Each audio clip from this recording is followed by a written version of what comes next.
Assalamualaikum warahmatullahi wabarakatuh. Selamat berjumpa kembali teman-teman. Salam hangat Rahayu Bagja Waluya. Seusai Ganjar Pranowo dikukuhkan menjadi bakal calon presiden Partai Demokrasi Indonesia Perjuangan, ini terus ada pengaruh ya, terus kait mengkait, kendati pun memang hal itu sudah ditenggarai begitu ya. Nah, sekarang tinggal meneroka siapa yang bakal mendampingi Ganjar Pranowo begitu. Ada ungkapan menarik dari Presiden Jokowi seusai menunaikan salat Id bersama Ganjar ya. Jokowi menyebut nama-nama yang dipandang bisa mendampingi Ganjar Pranowo. Di antaranya Erick Thohir, Sandiaga Uno, Mahfud MD, Ridwan Kamil, Erlangga Hartarto, bahkan termasuk diantaranya juga Prabowo disebut-sebut begitu. Nah, ini ya perbincangan itu terungkap saat Pak Jokowi bercengkrama dengan awak media ya.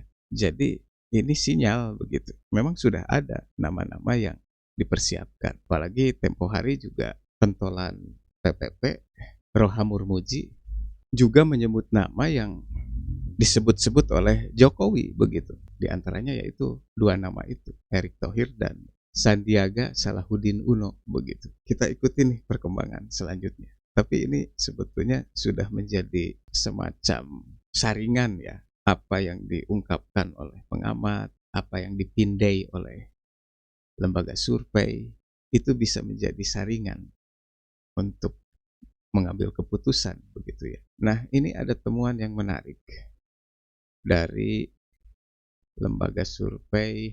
Ini hasil kajian lembaga survei mencuat 3 besar calon wakil presiden pada pemilihan presiden 2024 mendatang. Di antaranya Menteri BUMN Erick Thohir masuk dalam jajaran itu begitu ya. Berdasarkan temuan terbaru dari Lembaga Indikator Politik Indonesia (IPI), Erick bersaing dengan para politisi kawakan yakni Gubernur Jawa Barat Ridwan Kamil, Menteri Pariwisata dan Ekonomi Kreatif Sandiaga Uno. Dalam potret elektabilitas, Erick Thohir berada di posisi ketiga dengan angka 11,8%. Nah, justru ini Ridwan Kamil nih berada di urutan pertama dengan elektabilitas 19,7% dan Sandiaga Uno 18,4%. Ridwan Kamil justru yang baru-baru ini mencuat gitu, berada di urutan pertama dengan elektabilitas 19,7%, sedangkan Sandiaga Uno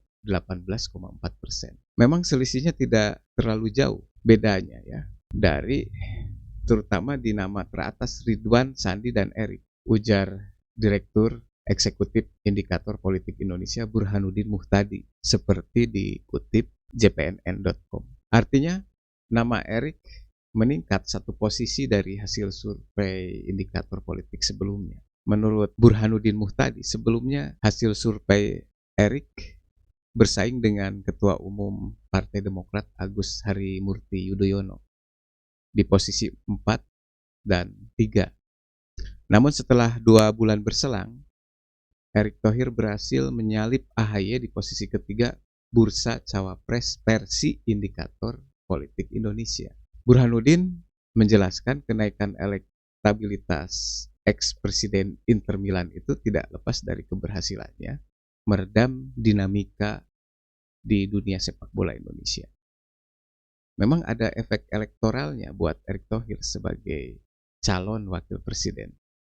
Sebagai cawapres, ternyata ada insentif elektoralnya terkait dengan jerih payah sebagai ketua umum PSSI. Tetapi justru yang menarik ini Ridwan Kamil yang jarang disebut-sebut nih. Menurut hasil survei Indikator Politik Indonesia berada saat ini ini bisa saja berubah karena dinamika ini terus bergulir begitu.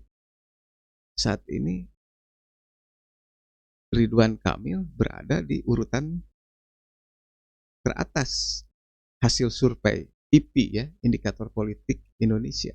Elektabilitasnya 19,7%. Kemudian kedua Sandiaga Uno 18,4%.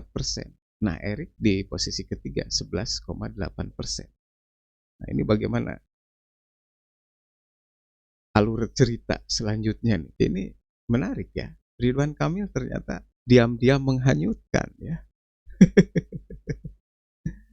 Salam hangat, Rahayu Bagja Waluya. Assalamualaikum warahmatullahi wabarakatuh.